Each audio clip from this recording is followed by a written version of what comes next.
we exercise our right of reply to one more attempt by the leader of Pakistan to tarnish the image of this august forum by bringing in matters internal to my country and going so far as to spew falsehoods on the world stage.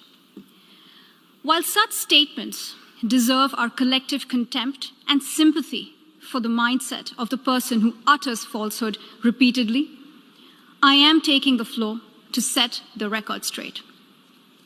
Regrettably, this is not the first time the leader of Pakistan has misused platforms provided by the UN to propagate false and malicious propaganda against my country, and seeking in vain to divert the world's attention from the sad state of his country, where terrorists enjoy free pass while the lives of ordinary people, especially those belonging to the minority communities, are turned upside down.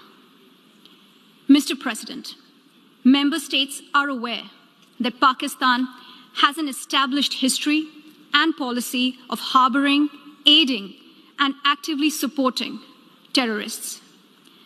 This is a country which has been globally recognized as one openly supporting, training, financing, and arming terrorists as a matter of state policy. It holds the ignoble record of hosting the largest number of terrorists proscribed by the UN Security Council. Mr. President, we marked the solemn occasion of the 20th anniversary of the 9/11 terror attacks just a few days back. The world has not forgotten that the mastermind behind that dastardly event, Osama bin Laden, got shelter in Pakistan. Pakistan leadership continues to glorify him as a martyr. Regrettably, even today, we heard the leader of Pakistan trying to justify acts of terror. Such defense of terrorism is unacceptable in the modern world.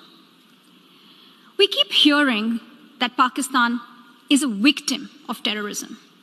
This is the country which is an arsonist disguising itself as a firefighter. Pakistan nurtures terrorists in their backyard in the hope that they will only harm their neighbors. Our region, in fact, the entire world, has suffered because of their policies. On the other hand, they are trying to cover up sectarian violence in their country as acts of terror. Mr. President, this is also the country that still holds the despicable record in our region of having executed a religious and cultural genocide against the people of what is now Bangladesh.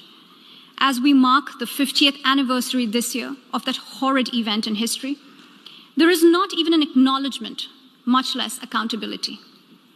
Today, the minorities of Pakistan, the Sikhs, the Hindus, the Christians, live in constant fear and state-sponsored suppression of their rights.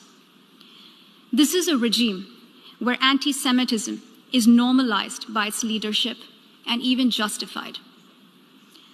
Dissenting voices are muzzled daily, and enforced disappearances and extrajudicial killings are well documented.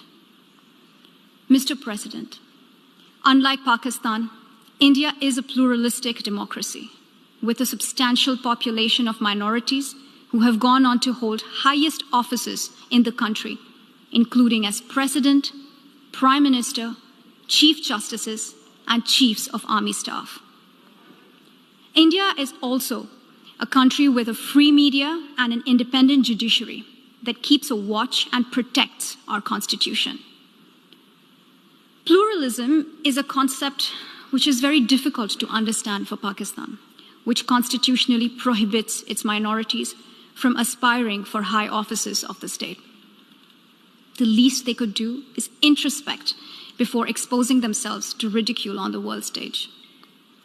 Finally, Mr. President, let me reiterate here that the entire Union territories of Jammu and Kashmir and Ladakh were, are, and will always be an integral and inalienable part of India. This includes the areas that are under the illegal occupation of Pakistan. We call upon Pakistan to immediately vacate all areas under its illegal occupation.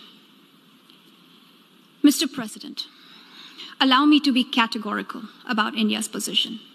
We desire normal relations with all our neighbors, including Pakistan.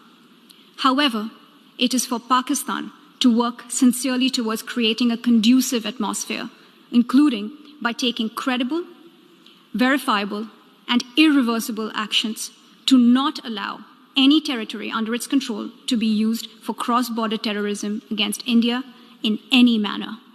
I thank you, Mr. President.